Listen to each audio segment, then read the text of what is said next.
Hilary Owen é Senior Research Fellow na Faculdade de Português da Universidade de Oxford e catedrática emérita de Estudos Portugueses e Luso-Africanos na Universidade de Manchester. É co-investigadora no projeto financiado pelo ARC, Invisíveis e Insubmissas, Leading Women, na indústria audiovisual espanhola e portuguesa, 1970-1980. Não vou dizer mais nada, porque ela vai falar sobre isso. Ela teve apoio do projeto, que ela vai falar, e que gentilmente me convidou no ano passado, creio eu, que foi no ano passado, para fazer parte da equipa como consultora. Pronto. Portanto, Hilary, estás à vontade para falar e para apresentares a tua. Ok, ótimo. Me podem ouvir, tudo bem? Normalmente a gente me pode ouvir, tenho uma daquelas vozes. Se for preciso pôr mais para a frente, Está bem assim, eu não quero que vá assobiando. Antes de mais nada, queria agradecer a Raquel Rato e a sua equipa aqui na Nova por me ter convidado. Um grande prazer e uma honra estar aqui hoje. Para mim, pessoalmente, o tema deste congresso é revisitar os anos 70 e 80 no cinema português e uma inspiração muito imediata, muito viva, por causa do projeto em que estou a trabalhar na Universidade de Oxford. O projeto conta com a colaboração da Sally Faulkner, da Universidade de Exeter, como investigadora principal, e Núria Triana Toribio, co-investigadora da Universidade de Kent. E temos uma bolsa do Arts and Humanities Research Council para 5 anos. Então, temos bolsa até 26, que já dá espaço, já dá pano para mangas, que é bom. O nosso projeto chama-se, como se vê aqui no meu primeiro slide, Leading Women in Portuguese and Spanish Cinema and Television 1970 to 1980.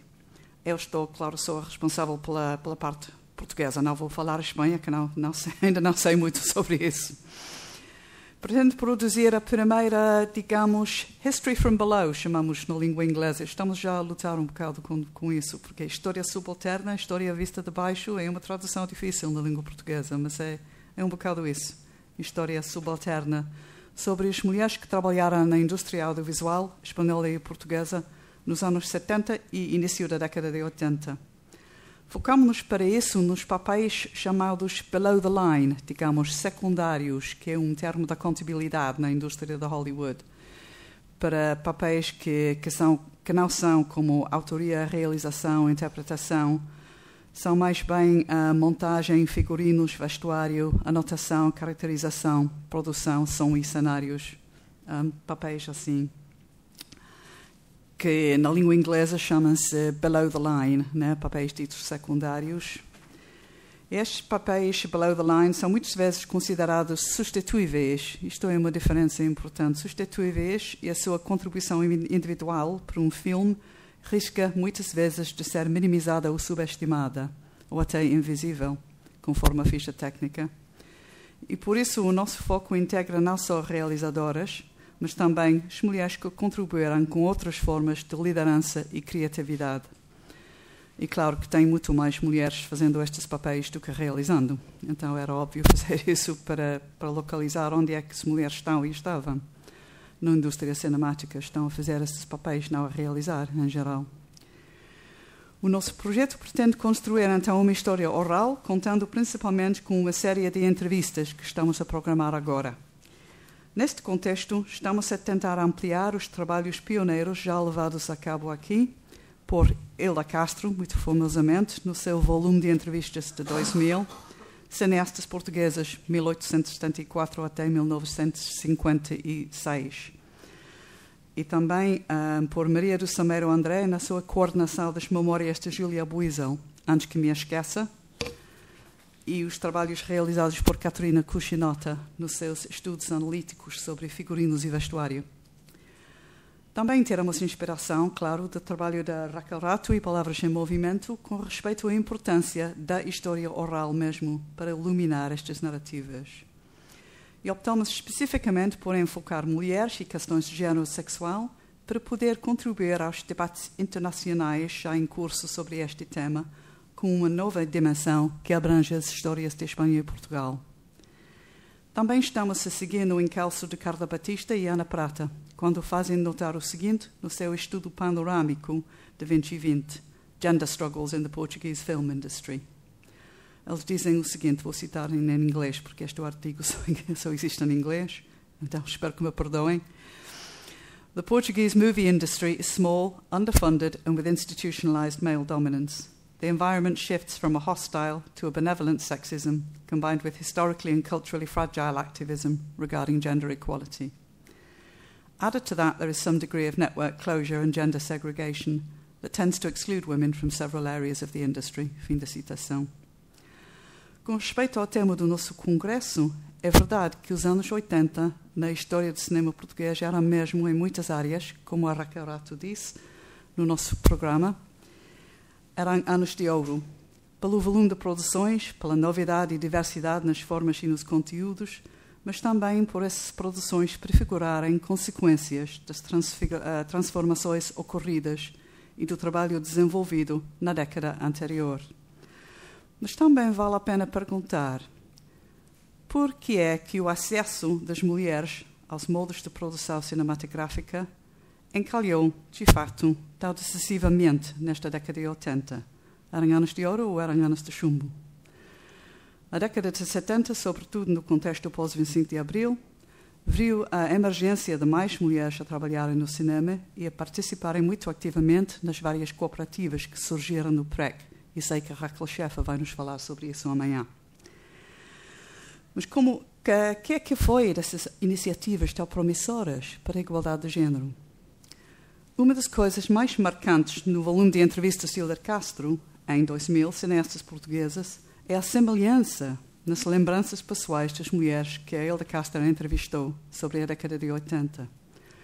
Por exemplo, todas as 6 entrevistas com Margarida Cordeiro, Noémia Delgado, Margarida Gil, Solveig Nordland, Monique Rotelin e Manuela Serra, todas deixam claro que eles experimentaram grandes dificuldades, ou no financiamento ou na recepção das suas próprias primeiras longas-metragens, fossem da ficção ou documentários naquela década. Quando tentaram desenvolver uma visão criativa pessoal, seguindo a tradição do cinema de autor, esbarraram, obviamente, contra o teto de vidro. A respeito da relação fiel especificamente, lembra Margarida Gil que os críticos, e aqui cito, apanharam uma rapariga a fazer o primeiro filme, ousando desafiar todo o discurso correto a todos os níveis nos anos 80. E nesta altura tinha chegado a reaparecer cinema narrativo com o Joaquim Leitão. Estava tudo muito interessado em que se começassem finalmente a fazer filmes, entre aspas, normais. Filmes normais, gosto dessa ideia, que é um filme normal. Fazer filmes normais. E aparece aquela anormalidade completa, relação fiel, uma anormalidade completa. Fim da citação. Mesmo quando conseguiram realizar seus próprios filmes, muitas vezes receberam críticas extraordinariamente agressivas na imprensa, e isso teve o efeito de prejudicar o patrocínio no futuro, bem como limitar as oportunidades de estreia comercial e exibição. Numa entrevista que fez quando o filme de 83, Jogo de Mão, teve êxito em Veneza, Monique Rotelin comentou, cito, efetivamente, os colegas já não viam em mim a montadora, viam a competição. Fim da citação. Também na sua entrevista com Castro, Manuela Serra comenta com referência à filmagem de O Movimento das Coisas: o mundo do cinema é um mundo muito de homem, as equipas são homens, os técnicos são sempre homens. Uma realizadora a dirigir uma equipe de filmagens de homens é difícil, é delicada. Eles sentem-se com o seu papel em questão. Noémia Delgado acabou por ser alcunhada por Alves Costa a realizadora maldita do cinema português.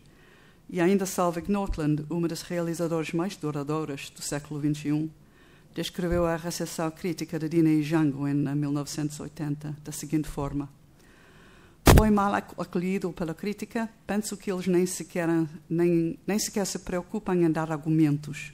Foi mesmo assim de cortar a cabeça. Acho que o filme não tem sexo nenhum, mas havia qualquer coisa. 3 pontos. Quando lemos todas estas histórias orais de mulheres no cinema em conjunto, é possível destrinçar um fio condutor muito nítido que unifica uma geração injustiçada de filmes realizados por mulheres neste período. Só agora estão, alguns a menos, a ser exibidos outra vez, alcançando um público mais amplo. Tivemos a exibição em 21 de uma nova versão restaurada de O Movimento das Coisas, por Stone and the Plot, Daniel Pereira, e novas edições em DVD lançadas pela Academia Portuguesa de Cinema de Jogo de Mão e Relação Fiel e Verdadeira. Para recriar uma história de cinema no feminino para esta época, cabe então analisar as condições laborais e os contextos socioculturais experimentados pelas mulheres que estavam a trabalhar em todas as áreas de cinematografia. E de um acordo com Paulo Cunha, na sua obra fundamental, Uma Nova História do Novo Cinema Português, e aqui cito, porque é uma referência de base para nós, muito do que é hoje o cinema português resulta de políticas de cinema que foram definidas nesses anos 70. Mais do que os próprios filmes, foi, portanto, necessário conhecer os grupos, as instituições, as experiências e os projetos que existiram nesse período crucial da democratização da sociedade portuguesa e que influências exerceram sobre o cinema português atual. Por esta razão mesmo, a primeira parte do nosso projeto consiste então em recuperar as vozes femininas deste período pelo meio da história oral. Para este efeito, adoptamos a metodologia de história sociocultural proposta por Paulo Cunha, pondo a tónica mesmo nos grupos, nas instituições, nas experiências e nos projetos, que moldaram as atividades das mulheres nesta área. Também aproveitamos, ao lado disso, as teorias desenvolvidas pelo crítico de cinema em inglês, o James Fenwick, que está em Sheffield Hallam, que cunhou o termo Unproduction Studies para descrever films left unmade, unseen and unreleased as a radical discipline with the potential to uncover a shadow history. Sim, Unproduction Studies, não sei como se referia a isso. Filmes que nunca chegaram a ser realizados, que nunca foram vistos, que nunca tiveram estreia, nunca foram exibidos. Poderia ser uma disciplina radical que tem o poder de descobrir uma história de sombra, uma história escondida. Está bem? Unproduction Studies tem, de facto, muito em comum com a teoria dos cineastas, promulgada com tanto êxito por Manuela Penafria, na sua análise da carreira de Noémia Delgado, por exemplo, no meu livro com a Mariana. E, finalmente, sempre vale a pena lembrar as palavras da grande historiadora oral americana Sherna Berger-Gluck. E não te preocupes, vou traduzir depois. Cito os dois. Women's oral history is the creation of a new type of material. It is the validation of women's experiences. It is the communication among women of different generations. It is the discovery of our own roots and the development of a continuity that has been denied us in traditional historical accounts. História oral entre mulheres é a criação de um novo tipo de fonte, novos materiais, é uma validação das nossas experiências e permite comunicação entre mulheres de diferentes gerações e permite a descoberta das nossas raízes e o desenvolvimento de uma continuidade que nos foi negada conforme todos os manuais tradicionais de história. Está bem assim? Levando isto em conta, a segunda parte do nosso projeto consiste em regressar aos próprios filmes do período para realizar leituras revisionistas e recuperativas. A recuperação das experiências femininas desta autora e as visões artísticas que as mulheres contribuíram vai permitir novas leituras, tanto dos filmes icónicos de autoria masculina como dos filmes pioneiros de autoria feminina que nunca chegaram a ser icónicos. E é num filme desta última categoria, a primeira longa-metragem de ficção realizada por Margarida Gil, que me quero focar agora. Queria mostrar como o recurso às histórias orais e novas histórias pode e deve facilitar uma nova conceptualização da história hegemónica. Relação Fiel e Verdadeira representa a primeira tentativa de Margarida Gil de realizar uma longa-metragem de ficção por conta própria. E para isso colaborou bastante com João César Monteiro e com a Luísa Neto Jorge no roteirista. O filme foi aclamado pela crítica internacionalmente, inclusive no Festival de Veneza, Mas Gil caracteriza assim a resposta crítica em Portugal. Cito: a maneira como liquidaram o filme era esquisitamente violenta. Fim da citação, esquisitamente violenta. Embora hoje comece a ser mais amplamente reconhecido, sobretudo após o lançamento do DVD, a reação negativa que recebeu na década de 80 produziu uma lacuna na história do cinema português. Assinalou a supressão de um marco significativo e de um ponto de viragem. Que eu saiba, espero que ninguém me contradiga, mas que eu saiba, Relação Fiel e Verdadeira representa, de facto, o primeiro exemplo em Portugal de uma adaptação cinematográfica realizada por uma mulher e baseada num texto de autoria feminina.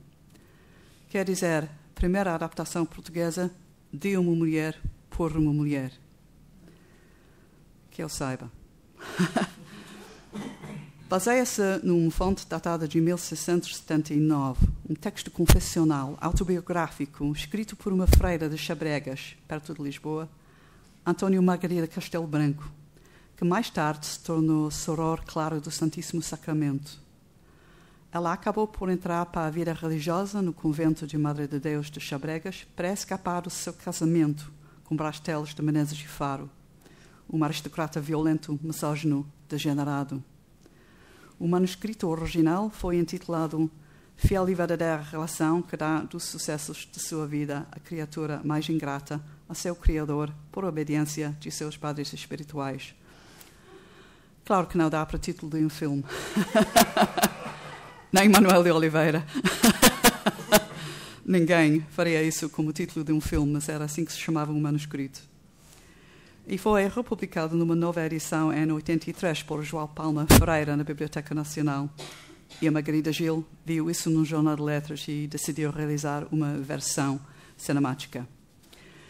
O filme Relação Fiel e Verdadeira descreve o período anterior à entrada de António no convento. Em relação à fonte textual, a Gil observou que se trata de, aqui cito, uma adaptação libérrima, e o menos que se pode dizer, uma adaptação libérrima, passeia para a atualidade, isto é, que este ano um bocado ela passou para a atualidade, do norte de Portugal, um norte barroco, entre Minho e Trás-os-Montes. Fim de citação. A decisão de transpor o texto do século XVII para o final dos anos 70, período pós-25 de Abril, é frequentemente referenciada como sendo um anacronismo consciente e irónico que sublinha a falta de liberdade para as mulheres após o 25 de Abril, como nota, aliás, a académica Ana Isabel Soares no seu estudo 4 décadas. Numa entrevista muito reveladora mas pouco citada, concedida a Luísa Alexandra Botinas para o Diário de Lisboa em 88, Gil refere a denúncia da violência doméstica como uma das suas motivações para fazer o filme. E aqui cito: apesar do fim do fascismo, ainda hoje morrem mulheres vítimas dos maus tratos perpetrados pelos maridos. Quando estávamos nas filmagens, soubemos que uma mulher grávida de 5 meses tinha sido morta à facada. Fim da citação. E como Botinas observa, aliás, porque era por isso que ela estava a escrever o relatório para o Diário de Lisboa, Relação Fiel tinha sido selecionado para o primeiro Festival Internacional de Filmes Realizados por Mulheres, que estava a decorrer nesta altura no Instituto Franco-Português. E, no entanto, ainda mais recentemente, Gil justifica essa transposição de tempos também por razões de custos e logística de produção. Como diz ao seu entrevistador na secção dos extras no DVD, no fundo o cinema histórico não me interessava, não havia dinheiro para isso nunca, isto era um dinheiro escasso, portanto tive que adaptar. O João César Monteiro ajudou-me nisso. Decidi passar por uma atualidade abstrata, o mais abstrato possível, intemporal. Essa opção pelo abstrato, por música eletrónica e atonal, e pelo uso de interpretações e personagens mais alegóricas que naturalistas, tende a distanciar este filme das tradições do realismo clássico e do romantismo, que costumavam predominar no cinema de adaptação aqui e que teriam influenciado a expectativa do seu público. Na sua entrevista a Hilda Castro, Gil contou que o filme foi muito mal recebido em Portugal, como já vimos. Não seguia as normas do realismo nem do naturalismo narrativo, conforme as exigências dos filmes normais, ditas filmes normais e acessíveis para o seu público, muito em voga no início dos anos 80. Um aspecto significativo desta recepção negativa dizia respeito à relação tácita, mas poderosa, que sempre ligava a adaptação literária à história da autoria masculina e à história da autorreflexividade nacional no cinema. Onde o filme d'art era um domínio por excelência do autor, como observa André Rui Graça, o prestígio cultural decorrente do filme d'art, bem como das suas variantes, foi facilitado pelo facto de recorrer tanto aos autores literários como ao património cultural nacional. A conceitualização do autor como o único progenitor criativo de um filme sempre esteve profundamente arraigada nas mitologias do gênio, oriundas da autoria única e masculina dos clássicos literários. Como afirma Sally Faulkner no seu estudo seminal sobre a adaptação cinemática espanhola, as adaptações literárias também destacam sempre questões de autoria no cinema. Por isso, um dos fatores determinantes na recepção negativa da relação fiel terá sido, provavelmente, a escolha da vaca sagrada da adaptação literária para territorializar uma perspectiva feminina na realização. Por esta razão, Relação Fiel oferece um caso de teste muito revelador para a masculinização continuada do cinema de autor em Portugal, que se viu muito reforçado na década de 80 pela emergência da escola portuguesa. Já que o filme também foi criticado por ser demasiado reverencial e derivativo em relação ao cânon oliveriano, Gil acabou por ser um bocado o bode expiatório dos pecados de Manuel de Oliveira. Mas é precisamente no seu jogar com os pilares da cinematografia de Oliveira que podemos identificar vários pontos de ruptura com estas influências canónicas. Por exemplo, a escolha de António Sequeira Lopes, o ator, para interpretar a personagem de Brás, propositadamente ou não, descentraliza os paradigmas de género propostos por Oliveira na sua famosa tetralogia de Amores Frustrados. António Sequeira Lopes já teria sido conhecido pelo público português pela sua interpretação de Simão, o herói romântico de Amor de Perdição, a adaptação de Camilo, que estreou em 78. O que Margarida Gil faz em Relação Fiel é reenquadrar Sequeira Lopes de um modo radicalmente anti-heroico e até absurdo. E desta maneira ela está a entrar num diálogo subtextual, crítico, com os pressupostos naturalizados de género sexual que sustentam Amor da Perdição, de Oliveira. Essa recusa de normalizar uma masculinidade historicamente hegemónica no cinema de arte torna-se ainda mais evidente na forma como este filme constrói as interações do olhar e dos planos subjetivos, deixando prevalecer, afinal, uma perspectiva feminina e inusitada. E é isso que eu gostaria de explorar, finalmente, para o resto desta palestra. É esta instalação de um olhar feminino e interrogativo no cinema de adaptação nacional. O filme de Gil é notável por uma relativa escassez de planos subjetivos, point of view shots, POV, ponto de vista, né? Onde há relativamente pouco uso de planos subjetivos diretamente atribuídos a um personagem, a identificação do espectador no quadro se torna difícil. Mas, como já observamos, o texto original do século XVII não é uma narrativa pseudo-objetiva escrita na terceira pessoa no estilo do realismo clássico. Não é uma literatura que facilite o ilusionismo de identificações fáceis. É uma confissão autobiográfica na primeira pessoa. Neste contexto, as teorias promulgadas pelo crítico americano Bruce Kaywin nos anos 70 sobre cinema na primeira pessoa desenvolvem conceitos úteis para a nossa análise. Como observa Sally Faulkner nas suas leituras das adaptações de Buñuel, a análise que Kaywin faz da subjetividade do personagem fictício complifica o plano subjetivo, cunhando o termo mind screen. E vou tentar traduzir isso, mas a palavra em inglês é mind screen. Este mind screen significa como a projeção de uma visão interior, como uma tela mental. Quer dizer, o mind screen descreve a projeção dos pensamentos, dos medos ou das fantasias de um personagem, sua paisagem interior, como se o espectador estivesse a compartilhar o olhar interior e não exterior desse personagem específico. E é desta maneira que podemos rastrear a resistência de Antônia à sua coerção mental ao longo do filme, nas projeções interiores de 4 cenas em que assistimos a Antônia a olhar-se no espelho. Na primeira destas cenas,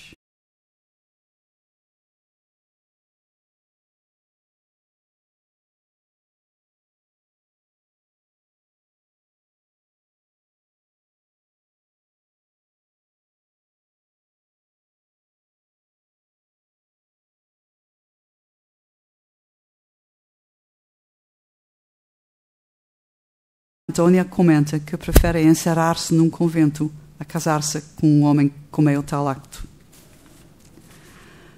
Nesse momento de autoafirmação, o espelho serve de espaço de autorreconhecimento para uma Antônia já renitente com respeito ao seu casamento iminente, confiada pela criada que está a escovar-lhe o cabelo. A justaposição desses dois atos também associa o ato de autossimbolização individual, através do espelho, com relacionamentos femininos e confiança recíproca entre mulheres. E passando para a segunda imagem do filme, em frente ao espelho, Brash surpreende Antônia seminua a lavar-se. Brash tem, em princípio, o direito legal ao corpo dela. Então, por que é que ele está espiando? Mas a reação assustada de Antônia sugere que ele a apanhara desprevenida, de uma maneira que lembra o poder voyeurístico do olhar pornográfico. Ao encobrir-se defensivamente, Antônia está a reconquistar o seu próprio corpo do olhar dele, ao mesmo tempo que esconde esse acto incipiente de autorreconhecimento no espelho.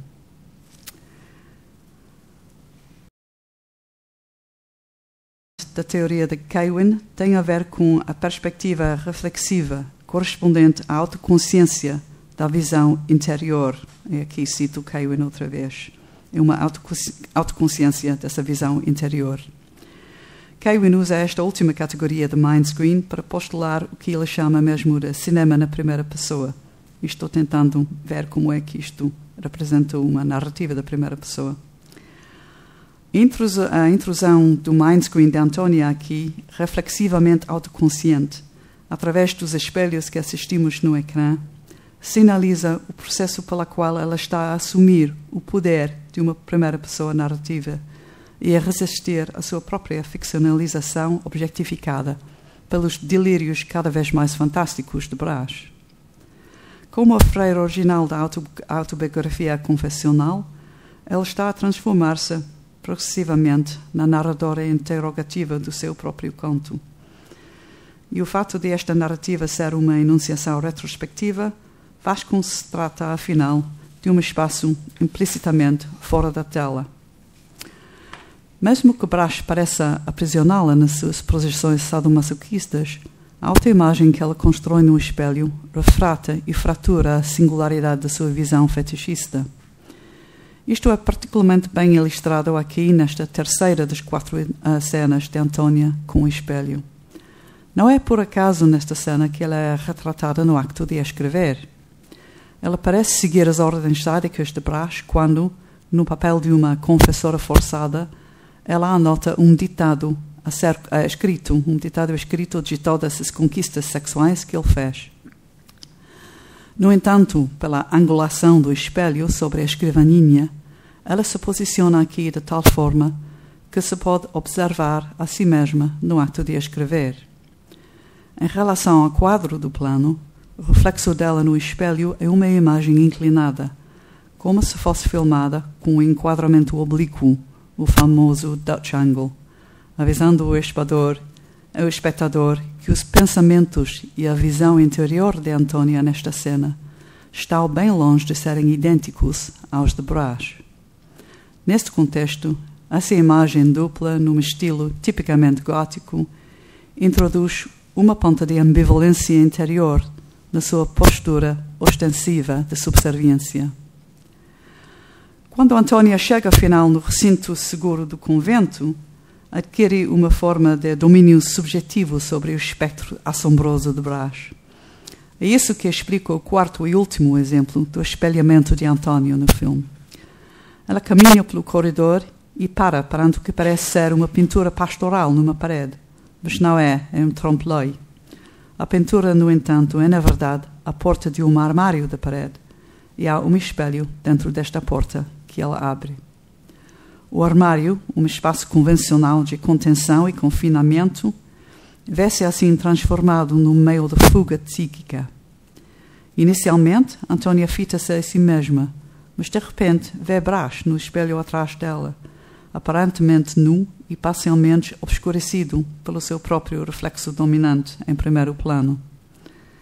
Mas quando ela se vira para o encarar, ele já se sumiu, já não está, como se agora fosse ele a ser controlado pela imaginação e a agência narrativa dela. A nudez de Brás torna-o aqui vulnerável, como Antônia tinha estado na segunda das cenas do espelho. Ela observa-se a si mesma, então, no acto empoderador de observá-lo a ele.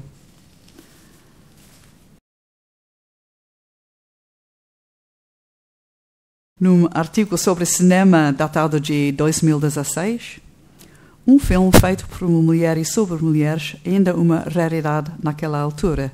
A dizer, naquela altura de 2016, não é? Não nos anos 80, ainda era uma raridade em 2016. Relação Fiel reflete efetivamente a apropriação de uma genealogia estética, a de Oliveira, em nome de outra genealogia, a da voz narrativa e cinematográfica da mulher.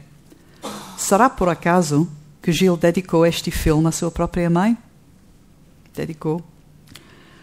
O filme está repleto de momentos cuidadosamente consagrados de confiança codificada entre mulheres, entre Antônia e a sua mãe, Antônia e as empregadas, a mãe e as empregadas, essas radezinhas femininas. Não é de admirar que o filme abre com um plano de uma ponte de pedra. Duas procissões para domingo de paixão se encontram em confronto direto na ponte. Uma com o Cristo crucificado e a outra com a Virgem Maria, como Marta Dolorosa. Relação Fiel e Verdadeira vai nos propor, afinal, uma série de travessias, passagens e transições possíveis, territorializadas aqui para projetar uma subjetividade feminina e uma transmissão cultural intrafeminina. O som de água a correr, que recorre em vários momentos de crise ao longo do filme, oferece-nos aqui e repetidamente um leitmotiv que sugere uma mudança e até a redenção. O passo dado pela Academia na nova edição restaurada da Relação Fiel abre agora discussões muito importantes sobre o impacto da supressão deste filme na história feminina do cinema português. Também abre caminho para novas leituras críticas e o rastreamento de linhagens e conexões históricas femininas. Gostaria, portanto, de concluir agora por apontar dois caminhos possíveis para o futuro. Em primeiro lugar, este filme lança uma pedra basilar diacrónica para analisar as questões levantadas pela adaptação de Mulheres por Mulheres. A Costa dos Murmúrios, de Margarida Cardoso, apresenta um ponto de comparação óbvio, dado o seu compromisso com a encenação visual da voz crítica de Eva Lopo, a narradora de Lídia Jorge. Em outro nível, também oferece um eixo sincrónico que facilita a análise de outros textos fílmicos criados por mulheres na década de 80, indevidamente suprimidos pela cultura cinemática vigente na altura, por contarem experiências e histórias femininas, quer se assumissem como feministas, quer não, que ainda eram consideradas simplesmente inaceitáveis para essa altura. Obrigada.